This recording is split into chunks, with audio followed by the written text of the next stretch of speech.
क्या आप जानते हैं कि आपके कपड़ों की अलमारी में बंद पड़े वो पुराने, बेजान और फीके रंग के कपड़े साक्षात एक गुप्त जाल की तरह आपकी तरक्की, पैसों का फ्लो और आपकी मैरिड लाइफ की खुशियों को धीरे-धीरे बांध रहे हैं? अगर आप अपनी लाइफ में अचानक पैसों की तंगी या घर में बेमतलब का क्लेश देख रहे हो, तो समझ लो कि ब्रह्मांड आपको आपके ही घर के भीतर छिपे एक बड़े वास्तु और ग्रहीय दोष का संकेत दे रहा है। लोग नए और महंगे कपड़े तो बड़े शौक से खरीद लाते हैं, लेकिन अलमारी के किसी कोने या बोरी में ठूंस कर रखे गए उन पुराने कपड़ों के पीछे छिपे भयानक सच को 90% लोग कभी नहीं जान पाते। क्या हो अगर ये साधारण सा कपड़ों का लेन देन आपके जीवन के लिए जी का जंजाल बन जाए? इस वीडियो को आज बिल्कुल आखिरी सेकंड तक देखना, क्योंकि आज मैं आपको लाल किताब के ज्ञान के अनुसार एक ऐसा अप्रत्याशित और चौंकाने वाला सच बताऊंगी, जिसे जानने के बाद शायद आप आज ही अपने पुराने कपड़ों को रखने का सलीका पूरी तरह बदल देंगे।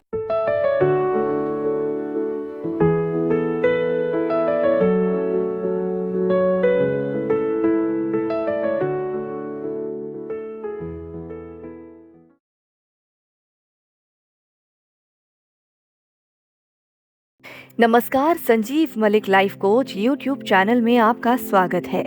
आज हम जानेंगे कि कैसे हमारी हर एक निर्जीव वस्तु पर हमारे ग्रहों का सीधा असर होता है और पुराने कपड़ों का ग्रहों से क्या गहरा संबंध है।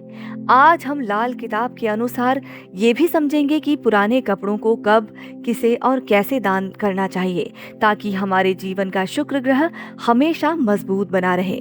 दोस्तों, इस दुनिया में हर एक इंसान चाहता है कि जब वो समाज में निकले तो लोग उसकी इज्जत करें, उसका एक रुतबा हो। जब कोई पहली बार हमें देखता है तो उसकी सबसे पहली नजर हमारे पहनावे पर, हमारे कपड़ों पर जाती है। हमारा यही पहनावा हमारे व्यक्तित्व को निखारता है और समाज में हमारी छवि को तय करता है। ज्योतिष शास्त्र में हमारे इन्हीं कपड़ों को, हमारे सलीके को और हमारे लाइफस्टाइल को साक्षात शुक्र ग्रह माना गया है। शुक्र यानी वो रस, वो ऊर्जा जो हमें सुबह उठते ही एक नई स्फूर्ति देती है। लेकिन जब कुंडली में यही शुक्र ग्रह राहु के बुरे प्रभाव में आ जाता है या कमजोर होने लगता है, तो इंसान सुबह सोकर उठने के बाद भी आधे आधे घंटे तक बिस्तर पर ही सुस्त पड़ा रहता है। उसके शरीर में कोई दम महसूस नहीं होता। वो फटे पुराने या गंदे कपड़ों की तरफ ध्यान देना बंद कर देता है और अनजाने में अपनी सुख सुविधाओं का खुद ही नाश करने लगता है। लाल किताब का एक बहुत ही गहरा और गुप्त कॉन्सेप्ट है, जिसे बहुत कम लोग जानते हैं। हमारे हाथ का जो अंगूठा होता है वो साक्षात शुक्र का प्रतीक है, लेकिन राहु और केतु दोनों जब एक साथ मिलते हैं तभी शुक्र का निर्माण होता है। यानी शुक्र के ही दो हिस्से हैं, राहु और केतु। जब इंसान अपने जीवन में बहुत ज्यादा गंदगी बढ़ाने लगता है, फटे पुराने कपड़ों का ढेर घर में इकट्ठा करने लगता है, तो अनजाने में वो राहु की नकारात्मक प्रवृत्तियों को बहुत ज्यादा बढ़ा देता है।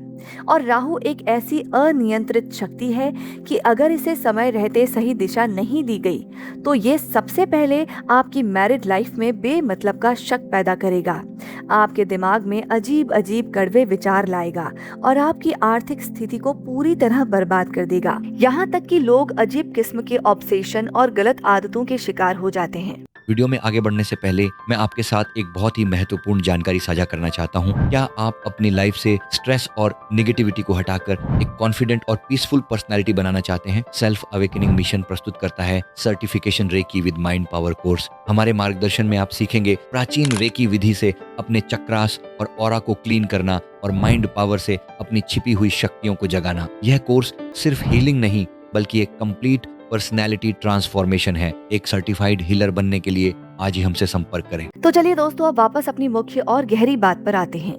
अब सवाल ये उठता है कि हमारे घर में जो बच्चों के छोटे हो चुके कपड़े हैं या बुजुर्गों के वो पुराने कपड़े जिनका रंग बिल्कुल उड़ चुका है और जो अलमारी में महीनों से ठूस कर रखे गए हैं, उनका हमें आखिर करना क्या चाहिए? तो मेरे भाई, लाल किताब के अनुसार वो फीके और बेजान हो चुके कपड़े एक खराब और सोए हुए शुक्र की निशानी है। इन्हें घर में दबाकर रखने का सीधा मतलब है कि आप खुद अपने हाथों अपने घर में दरिद्रता और शुक्र की गंदगी को दावत दे रहे हैं। इन कपड़ों को तुरंत निकालिए और जरूरतमंदों में बांट दीजिए। किसी गरीब को, किसी मांगने वाले को या अपने घर में आने वाली मेड को वो कपड़े दान करना सबसे बड़ा पुण्य का काम माना गया है, क्योंकि वस्त्र दान से बड़ा कोई दान नहीं होता। लेकिन यहाँ पर लाल किताब का एक बहुत ही कड़ा और विशेष नियम काम करता है, जिसे हर एक परिवार को नोट करके रखना चाहिए। अपना पुराना पहना हुआ कपड़ा आप किसी को भी मुस्कुराकर दे सकते हैं, लेकिन अगर किसी की कुंडली के 7वें घर में बृहस्पति ग्रह बैठा हुआ है तो वो व्यक्ति कभी भी भूलकर नए कपड़ों का दान बिल्कुल भी ना करें। नया कपड़ा यानी जो बाजार से आप बिल्कुल अभी खरीद कर लाए हैं और जिसे आपने एक बार भी खुद नहीं पहना। खासकर जो लोग पूजा पाठ में या त्योहारों पर नए कपड़े लाकर बाहर अनजान लोगों में बांट देते हैं, वे ऐसा करने से बचें। बृहस्पति 7 वाले लोग अपने खून के रिश्तों में या परिवार में उपहार के रूप में तो नया कपड़ा दे सकते हैं, क्योंकि वहाँ लेन देन का कोई व्यवहार नहीं चलता, लेकिन किसी अनजान जगह पर नया कपड़ा देकर भूल जाना उनके लिए भारी मुसीबत खड़ी कर सकता है। इसके पीछे का सीधा ज्योतिषीय लॉजिक भी समझ लीजिए।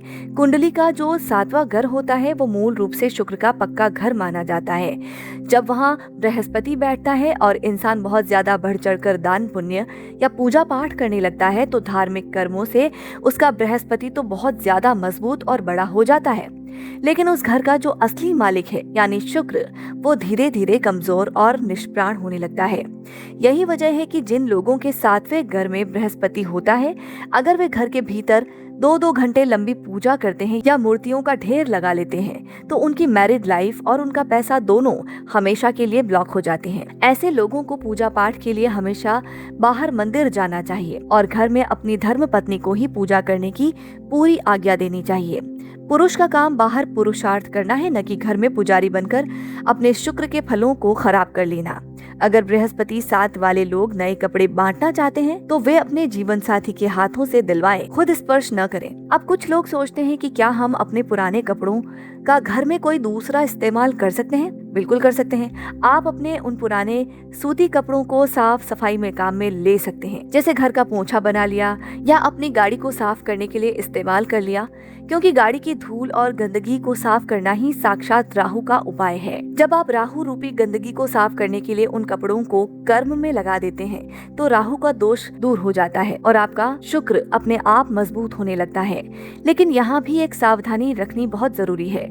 गाड़ी या फर्श साफ करने के बाद उन गंदे कपड़ों को कभी भी स्टोर रूम या किसी अंधेरे कोने में सालों साल सड़ने के लिए मत छोड़ दीजिए। वे कपड़े लगातार इस्तेमाल में आते रहने चाहिए और जब वे पूरी तरह फट जाएं तो उन्हें तुरंत घर की सीमा से बाहर निकाल फेंकिए। रुकी हुई और सड़ती हुई कोई भी चीज आपके ऑरा को पूरी तरह दूषित कर देती है। ये बात हमेशा याद रखना कि आपके जीवन की असली खूबसूरती और आपकी प्रगति कभी भी बाहर के हालातों पर निर्भर नहीं करती। जब आप अपने घर से इस तरह की नकारात्मक और रुकी हुई ऊर्जा को बाहर निकालते हैं तो आपके भीतर की चेतना और आपकी सोच अपने आप बिल्कुल साफ और चमकदार होने लगती है।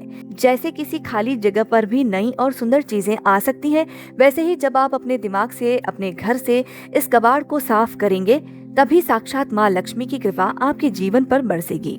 आशा करती हूँ ये वीडियो आपको पसंद आई होगी। वीडियो पसंद आई हो तो वीडियो को लाइक करें और कमेंट करना ना भूलें। और अगर आप हमारे चैनल पर नए हैं तो हमारे चैनल को अभी सब्सक्राइब कर लीजिए, ताकि हम और आप मिलकर इस चेतना, सकारात्मक सोच और आध्यात्मिक जागरूकता के मार्ग पर ऐसे ही मजबूती से लगातार आगे बढ़ते रहें। धन्यवाद।